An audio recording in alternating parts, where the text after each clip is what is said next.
नमस्कार, मैं राजन पांडे। संघर्षों के छाये में इतिहास हमारा पलता है।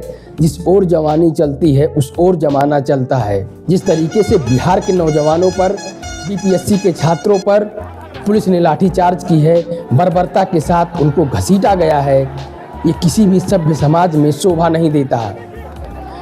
बीपीएससी आयोग की मौन और सरकार के लोकतंत्र को लाठी तंत्र में बदलना ये बहुत ही अशोभनीय है। जो बच्चे अपनी मांगों को लेकर पिछले 1 महीने से आंदोलन कर रहे हैं, उनकी मांगों को अगर नहीं मानना है, यदि सरकार को सामने नहीं आना है, तो कम से कम छात्रों के ऊपर इस बर्बरता के साथ व्यवहार ना किया जाए, क्योंकि वही छात्र देश के भविष्य हैं, देश के कल हैं। बच्चों को जिस तरीके से घसीटा गया है, जिस तरीके से पुलिस ने उनको दौड़ा दौड़ा कर पीटा है, जैसे मानो ये अपने देश के नहीं, अपने प्रदेश के नहीं, बल्कि सरहद के उस पार के लोग हों। ये छात्रों के साथ प्रशासन का जो दुर्व्यवहार है, प्रशासन ने जो लाठीचार्ज किया है, ये कदापि शोभनीय नहीं है। बीपीएससी आयोग को भी ध्यान में रखना चाहिए और सरकार को हमेशा ये ध्यान रखना चाहिए। नीतीश कुमार से मिलना चाहते हैं, सरकार के समक्ष अपनी मांगों को रखना चाहते हैं, जो उनकी मांग है कम से कम उस पर सरकार विचार करे। 29 तारीख को पटना के गांधी मैदान में छात्र इकट्ठा होते हैं। छात्र पिछले दिनों से आंदोलनरत हैं और उसमें उस दिन छात्र संसद बुलाते हैं। 29 तारीख को ही छात्रों के छात्र संसद में सम्मिलित होने के लिए जन स्वराज पार्टी के संस्थापक मुखिया प्रशांत किशोर भी उस छात्र आंदोलन में आते हैं और छात्रों की मांगों को सुनते हैं और आश्वासन देते हैं कि हम छात्रों के साथ न्याय करवाएंगे और हम छात्रों को न्याय दिलवाएंगे। उसके बाद छात्रों का आंदोलन पटना के गांधी मैदान से जेपी गोलंबर मुख्यमंत्री नीतीश कुमार के आवास तक मार्च करते हैं, जिसके बाद पुलिस प्रशासन ने बच्चों के ऊपर लाठीचार्ज की, वाटर कैनन से बौछार की और इसके पहले ही बच्चों का कहना है कि प्रशांत किशोर उस आंदोलन से निकल चुके थे। बाद में बच्चों ने प्रशांत किशोर के ऊपर ये भी आरोप लगाया कि प्रशांत किशोर ने ही मार्च करने के लिए मुख्यमंत्री आवास तक उन्होंने ही आह्वान किया था और बाद में वो खुद ही बच्चों का साथ छोड़कर और उस आंदोलन से अपने आप को बाहर कर लिए।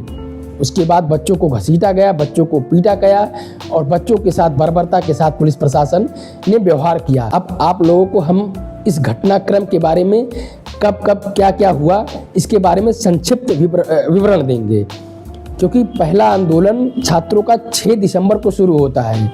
6 दिसंबर को बच्चे पटना के गांधी मैदान में इकट्ठा होते हैं। छात्रों की मांग होती है कि नॉर्मलाइजेशन प्रक्रिया को खत्म किया जाए, क्योंकि नॉर्मलाइजेशन प्रक्रिया से किसी छात्र को लाभ होता है और किसी छात्र को नुकसान होता है। वो छात्रों के साथ एक समान, एक बराबर व्यवहार नहीं हो पाता। इसीलिए इसके विरोध में छात्र गांधी मैदान में इकट्ठा हुए और उनके ऊपर 6 तारीख को ही लाठीचार्ज हुआ। जिसके बाद फिर आयोग सामने आया और ये आयोग ने बताया कि नॉर्मलाइजेशन प्रक्रिया एक अफवाह है, ये किसी भी तरीके से नॉर्मलाइजेशन नहीं किया जा रहा है और हम नॉर्मलाइजेशन प्रक्रिया को खत्म करते हैं। 13 दिसंबर को बिहार के सभी केंद्रों पर बीपीएससी संयुक्त पीटी परीक्षा संपन्न होती है। शाम होते होते बिहार के ही पटना के बापू सभागार सेंटर से परीक्षा लीक होने की खबर सामने आती है और बच्चों का हंगामा शुरू होता है। 16 दिसंबर को पटना जिला प्रशासन एक रिपोर्ट सौंपती है और उसके बाद बापू सभागार सेंटर के एग्ज़ाम कैंसिल कर दिए जाते हैं। उसके बाद छात्रों की मांग होती है कि पूरे प्रदेश के एग्ज़ाम सेंटर को फिर से कैंसिल किया जाए और उनको नई तारीख दिया जाए। इसके बाद से ही धरना शुरू हो जाता है और फिर 17 दिसंबर को इस री एग्ज़ाम की मांग को पुरजोर तरीके से छात्र शुरू करते हैं और गर्दनी बाग में सभी छात्र इकट्ठा होते हैं और अपने धरना प्रदर्शन को और मजबूती तरीके से सरकार के सामने अपनी मांगों को रखते हैं। फिर 27 दिसंबर को घटनास्थल पर कोचिंग के संस्थापक, कोचिंगों के संचालक आते हैं, जिसमें खान सर और रहमान सर उनके साथ सम्मिलित होते हैं। फिर 28 दिसंबर को गुरु रहमान सर को पुलिस प्रशासन उनको बुलाती है, उनसे पूछताछ करती है और उसके बाद उनके ऊपर FIR दर्ज की जाती है। 29 दिसंबर को पटना के गांधी मैदान में छात्र एक छात्र संसद बुलाते हैं, जिसमें प्रशांत किशोर भी सम्मिलित होते हैं और प्रशांत किशोर छात्रों की उन सारी मांगों को सुनते हैं जो छात्रों को जिन जिन चीज़ों की आवश्यकता होती है। और प्रशांत किशोर ये आश्वासन देते हैं बच्चों को कि हम आपकी मांगों को प्रशासन तक के आला कमान और मुखिया तक आपकी मांग को पहुंचाएंगे।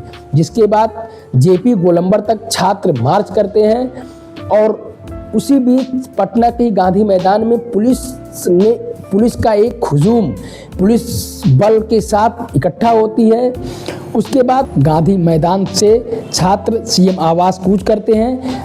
CM आवास पर पहुंचने के बाद छात्रों की मांग होती है कि हम प्रदेश के मुखिया नीतीश कुमार से अपनी बातों के उनके सामने रखेंगे और नीतीश कुमार जो करेंगे वो हम लोगों को मान्य होगी। हालांकि बिहार के मुख्य सचिव अमृतलाल मीणा के द्वारा पहल की जाती है छात्रों से बात करने के लिए, लेकिन छात्र उनसे बात करने से मना कर देते हैं क्योंकि छात्रों की मांग होती है कि वो मुख्यमंत्री नीतीश कुमार से बात करेंगे और उनके समक्ष ही अपनी मांगों को रखेंगे। और इस पर मुख्यमंत्री नीतीश कुमार को भी विचार करना चाहिए कि छात्र यदि मांग कर रहे हैं वो अपने ही छात्र हैं, यदि आपसे मिलना चाह रहे हैं तो आप कम से कम 5 मिनट का समय निकालकर छात्रों से बात कर सकते हैं। हालांकि छात्रों का ये आंदोलन अभी भी जारी है, लेकिन देखना यह है कि छात्रों की मांग, जो छात्रों की उनकी आवश्यकता है, वो कब पूरी होती है, कब ये आंदोलन ख़त्म होता है, ये देखने वाली बात आगे रहेगी। तब तक के लिए नमस्कार।